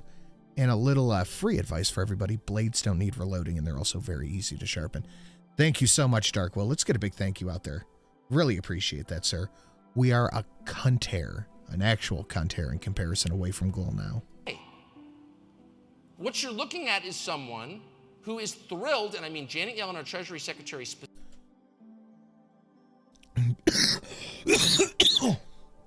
Darkwill got us up to $21 to goal. Luna is $22 from being taken off. Specifically, who is thrilled by the prospect of people dying. I keep that thing on me. God damn it, Bobby. They see me selling propane and now they trying to cop. Pretend to be... Whoa, hold on. I don't know what happened to the stream boss there, but I gotta hear that one again. I keep that thing on me. God damn it, Bobby. They see me selling propane and now they trying to cop. Pretend to be... I keep... God, that is so much cooler than I remember it being. Fucking yes. Luna for the big 2175 for the stream goal. Thank you so much, Luna. What the fuck was that? Yes, tape rolls. You like that one? Oh, man. Thank you so much, Luna. What do we call that? I keep that thing now. What do we call that one? I got to think on that. Thank you, Luna. Should we do a song or the horsecock? What do you want? It's an inherent good. You're watching death worship. That's exactly what that is. Make no mistake. And I'm not attacking anyone. Oh, never mind. It's already annotated. Who's for Ukraine or Zelensky. That's not what I'm saying. I'm merely saying at this point, right now, if you're rational at all, and you take 10 minutes to read about it, there's no other outcome other than prolonged human suffering, period. And if you're endorsing that, you have to ask why. And then there's the question of lying. And the question of lying, since I'm in the media, though I don't admit it very often anymore. Song, you got it. Unemployed, but I was in the media. It's a big question. I mean, when I started in this business, following my father, who was in this business, in 1991, there was really just kind of one, well, the unspoken rule was have an interesting life and learn how to tell a story at dinner and, you know, don't pass out till you get home. But the explicit rule in journalism really was just one, was to tell the truth. We're in the truth business, that's it. And of course we get it wrong. When we get it wrong, we admit it. The basic requirement of like seeking the truth is admitting when you don't find it, right? But you can't just make it up as you go. And cold steel will cut through a refrigerator when you're drunk at 3 a.m. in 2010. I feel like there's a story there, but I'm very happy. Oh, fuck, William Savage. It's amazing. I feel like I'm really happy that I have mostly cold steel making out my hard armory. That's how you know an honest person, when he admits he was wrong. And if you're dealing with people who never admit they're wrong, you're dealing with liars. So there have always been liars, and there always will be. But what we're seeing now is very, very different. Because the kinds of lies, there are two things that make it different. The kinds of lies that we're hearing are not conventional lies at all. They're the inversion of the truth. They're the exact opposite. They're the mirror image of what is true. And anyone who has kids knows exactly what I'm talking about. All kids lie. This is how you know it's inherent to the human condition. All kids lie. Even your beloved little Dylan, he lies, okay? I know my kids are fucking assholes. But they lie in a very specific way. So you come down for breakfast, you open the cabinet, and like half the Oreos are gone. Okay, so I've got a funny story. I'll wait for him to tell this one, then I'll tell you the story. And you say, Dylan, did you eat an Oreo? And he's like, oh, no. You ate an Oreo, didn't you? Yeah, just one. Dylan, there are 12 Oreos gone. Well, maybe 2. You get it. Here's a story. Old story. When my aunt had 3 daughters. My aunt died in 2016. She had 3 daughters. She would always tell this story. The one daughter, she was doing something. The kid was still a baby. She went out to, I don't remember the ins and outs of it, but the kid got left alone while my aunt was baking a cake. My aunt comes back in, and all the frosting just licked off the top of the cake, just gone. My aunt was like, did you do this or did the dog get it? And my cousin's like, I think the dog got it. And as she's saying this, she has chocolate frosting all over her face. That's how Chantel acts. Yes, exactly. He's lying. He knows he's lying. He's ashamed of what he did. He's trying to hide it. You caught him. He's doubly ashamed you caught him. And so he's trying to hedge a little bit. Well, it's not as bad as you think. Not that bad. A person only ate 2. I didn't eat 12. And instead of, smacking him and saying, you liar, you get it, right? If Dylan worked in the Biden administration, he would stare right in your eyes, smile and say, I didn't eat any Oreos. You did.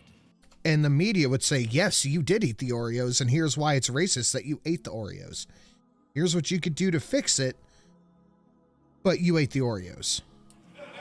You ate the Oreos. You ate the Oreos. 21 reasons why eating Oreos is racist.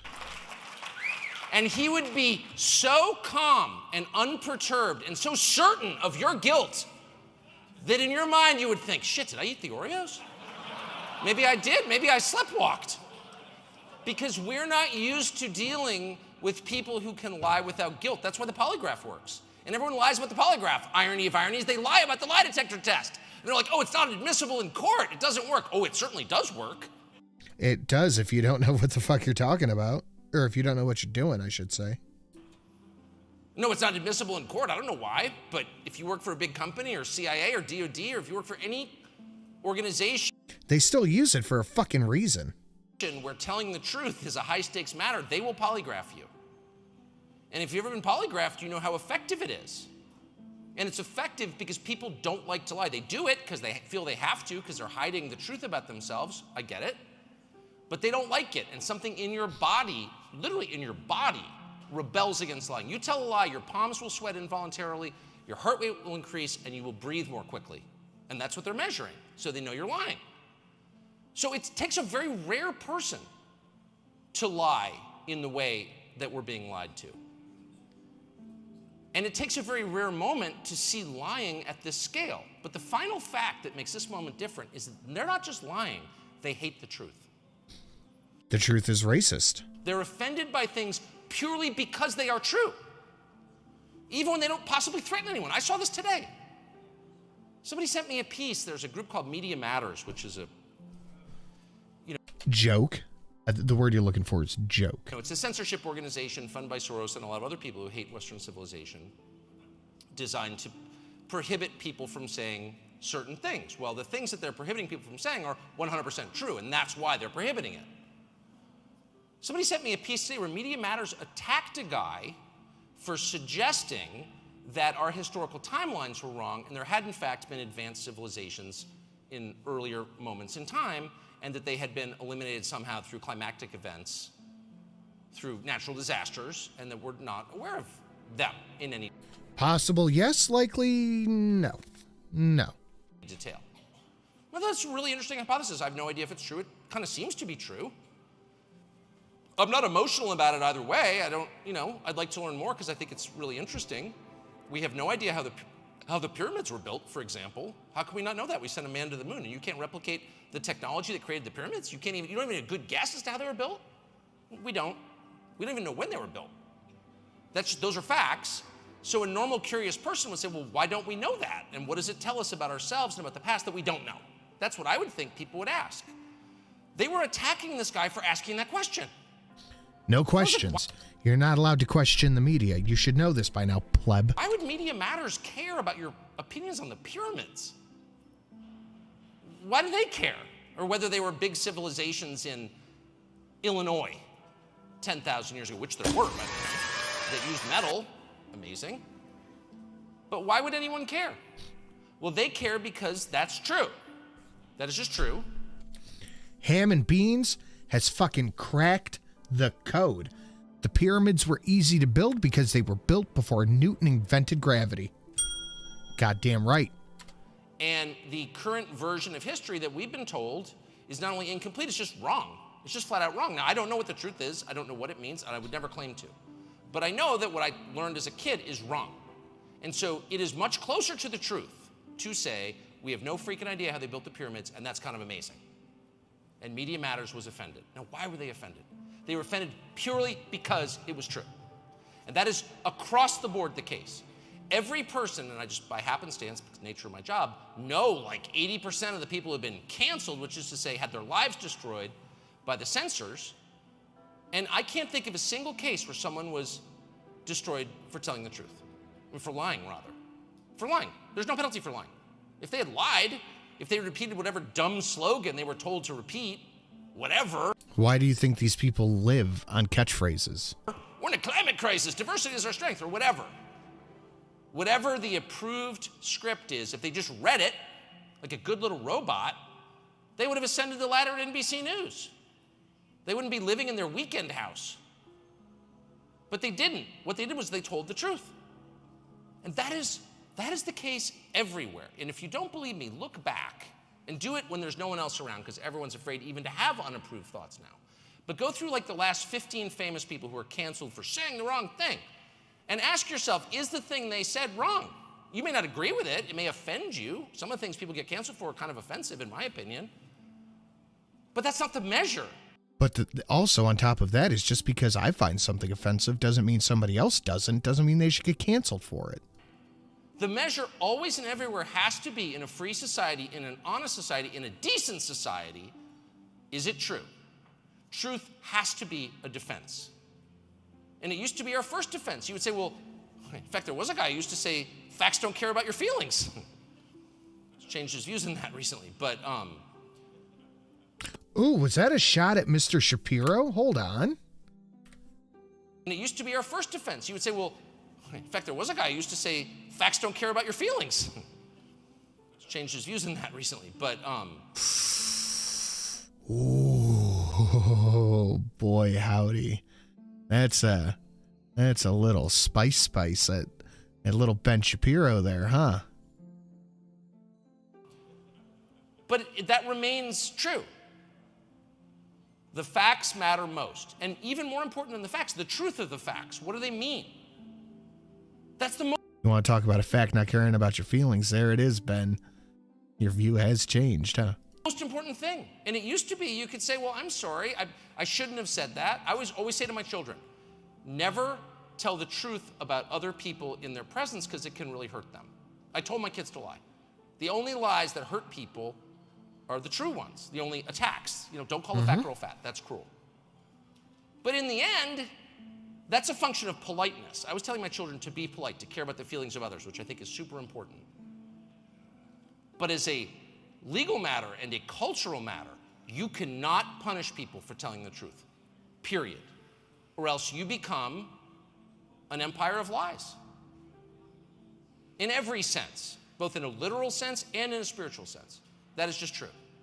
And if you are governed by people who actively hate the truth and who lie for the sheer animal thrill of doing so, which seems to be a good portion of people, you are living in a dark time under very dark people. And the stakes are the ultimate stakes. It's not about prime rib, strip. Strip is the ultimate stake. It's not about who gets elected. It's about what happens to the world and your soul. T-bone's an okay cut. And so my advice, as long as it's not sirloin. I don't want the ultimate steak to be sirloin. like what can you do about that? I feel like it would be a Wagyu of some kind. None of your business and I were talking one day, not super long ago.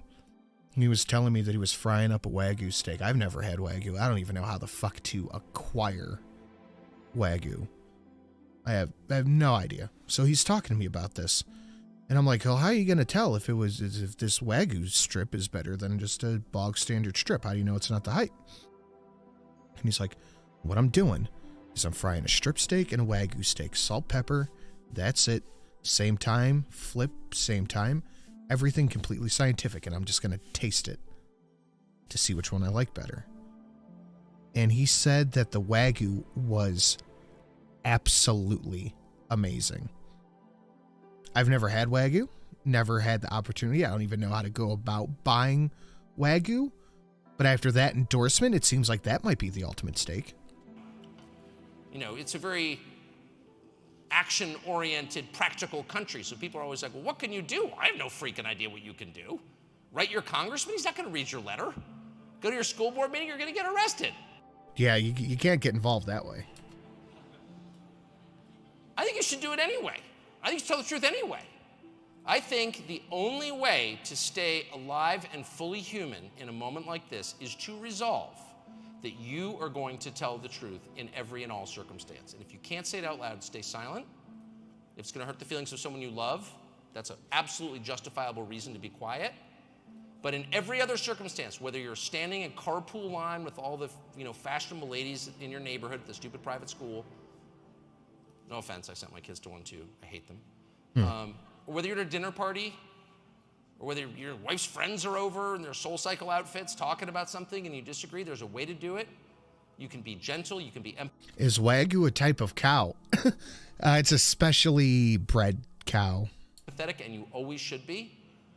But you should never allow yourself to repeat anything that you know is not true. That will destroy you. That is the mark, not of a free man or a citizen, but of a slave. That is the difference between freedom and slavery, is the right to say... Oh, okay, yeah, you're right. I'm sorry. It's a way of raising the cow. You are correct, my bad. ...what you actually think. That is the line. The cow gets like little massages and they jerk it off every other day, something like that. And anyone who is trying to force you to lie is A, your enemy, and B, believes that you are subhuman. Because that's not the way you treat adults. By definition, you have to deal with adults. They may have different views, different interests, different goals, and you have to contend with them through the aforementioned process of politics, through negotiations. I want this, you want that. Let me Chris says, I want to be a Wagyu. convince you. You are not allowed to say to a free adult citizen, shut up, you must do this. Under no circumstances can you do that. And under most circumstances, that'll get you caught across the jaw. You can't do that in the middle of a pandemic. You can't do that in the middle of a war. You can't do that under any circumstances, or else you are no longer a citizen, you are a slave. And worse than that, you have degraded yourself. And that's the real cost. Clearly the people who run things see the rest of us as slaves. That's obvious to me. I can't imagine how it could be more obvious. It's crystal clear. They don't seek consensus. They're not interested in the public's opinion. The overlap between the list of things that people care about in this country and the list of things that Congress and the White House actually do, there's none. There's no overlap at all. It's like a Venn diagram, but the circles aren't even touching. And by the way, this is not my opinion. This is Gallup public opinion polling. Go look at the last 10 Gallup polls on what Americans care about and compare those to the policy priorities of your government. They're not the same. They don't care what you think. They're not interested in what you think. That's publicly available information. They're not reading it because they don't want to, because it doesn't matter to them. What you say has no bearing on them. They're in charge, you're not. So the truth is, it's very hard to fight that. I'm not exactly sure how, but I know that it begins with the strength inside you. If you are weak, you will never prevail. And that explains their determined effort to make you weak by feeding you poisonous garbage, by trying to make you take medicine that is not at all medicine. And also not at all effective. That you shut up and not at all effective, don't forget that. And also don't forget the fact that they rolled back vaccine mandates on just about every branch of government. Hate yourself by their claim that your children are not your own. They have no interest in you having dignity. In fact, your dignity and strength is a threat to them. That's why they closed the gyms and kept the weed dispensaries open. That's why the churches were shut down, but the strip bars weren't. And I'm not attacking strip bars in Vegas. I'm merely saying, what is that? And of course, it's a determined, systematic effort to weaken the population in order to limit their resistance to what they plan for us. Obviously, oh, you're a conspiracy nut. No, I just have lived here for the last 4 years. And that just could not be more obvious. And so I'm not calling for armed insurrection. I hope it doesn't get to that. I'm calling instead for a population that becomes stronger inside. And also outside. You know, physically stronger. I think that's worth it. But it's more than that. It's retaining your dignity and your self-respect. And by the way, when you allow people to lie to you without saying anything, when you're too afraid because of whatever you're, and I've been there, I had 4 kids young, and I've been fired a bunch. Yep, Sam, exactly. You may have heard. Not the first time I've been fired at all. And I had to sell my house because I ran out of money. I'm not, I'm not doing the woe is me thing. I'm just saying, like, that happens. It's not the worst thing. It's fine, actually, as long as you're married to someone who can handle it. And if you're not, that's probably your fault. You should try harder to explain it and rally the troops at home. But the point is, getting fired, being unpopular, maybe even getting arrested, those are not the worst things that can happen to you. The worst thing that can happen to you is becoming a slave inside. And I will quote the great Jimmy Cliff. I would rather be a free man in my grave than live as a puppet or a slave. And I think we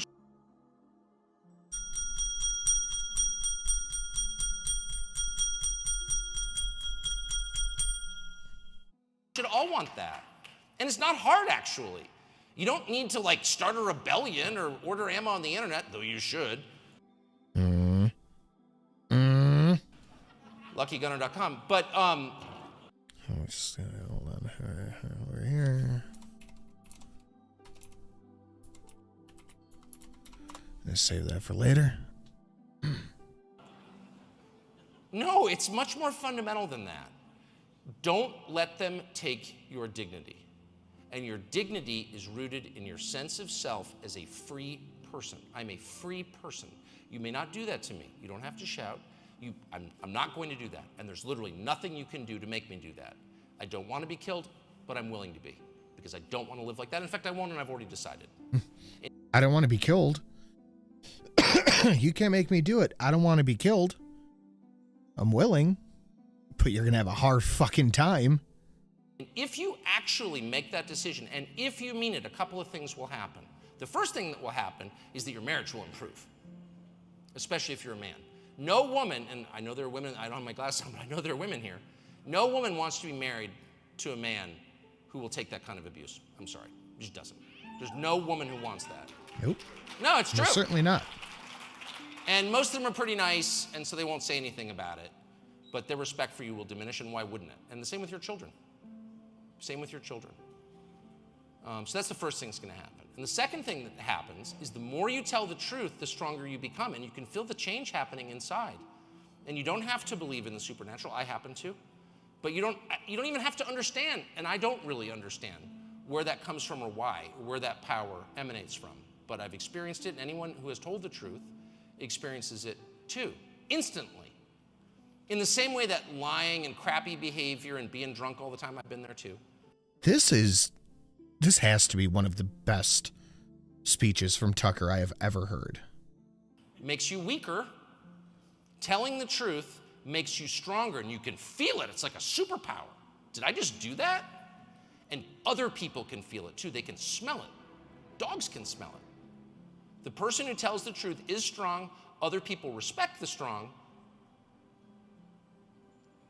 And then it just increases from there.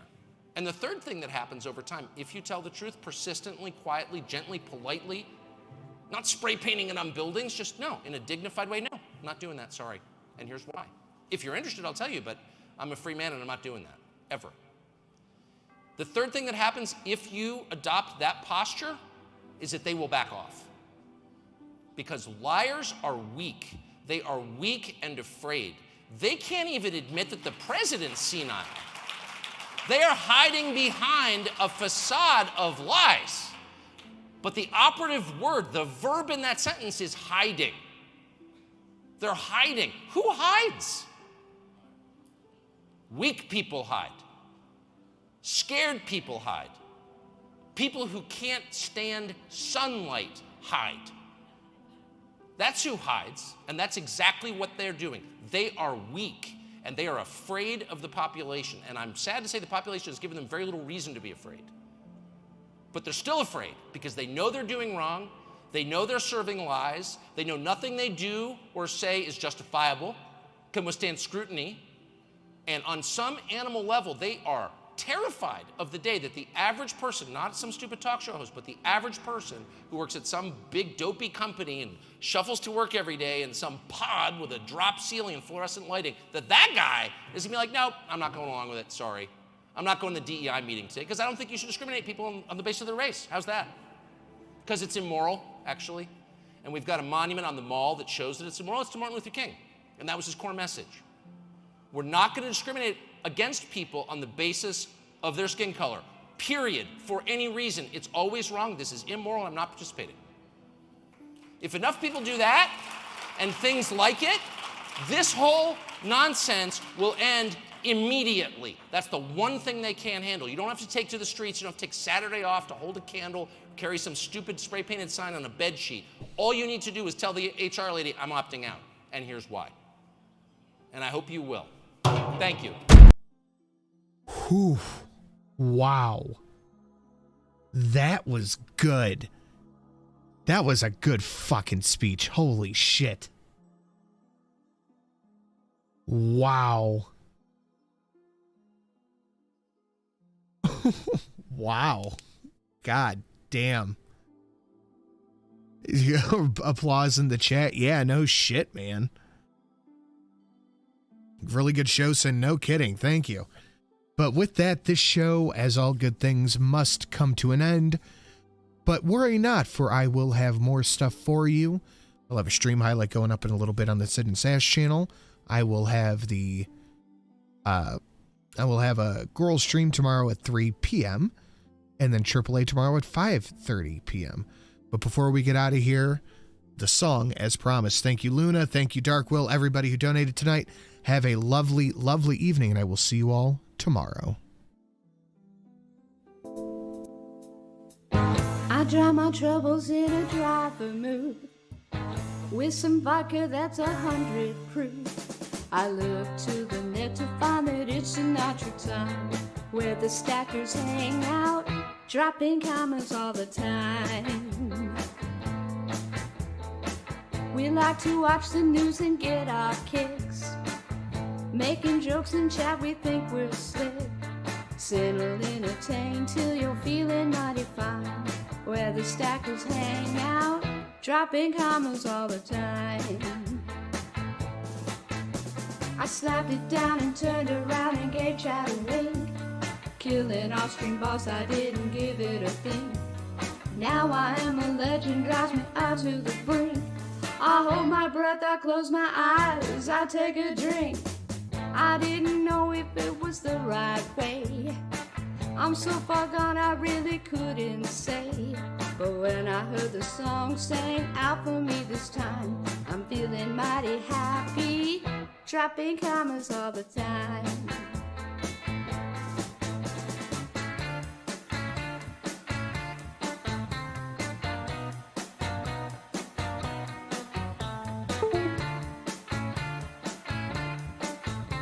I hold my breath, I close my eyes, I take a drink. Sing so amazing I can't stay away. I'll listen to every word he'll say.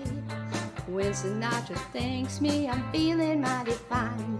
Toasting the next stream boss, dropping commas all the time. Dropping commas all the time. Dropping commas all the time. Dropping commas all the time. Guys, thank you so much for an amazing show. Everybody have a lovely evening, and I'll see you all tomorrow.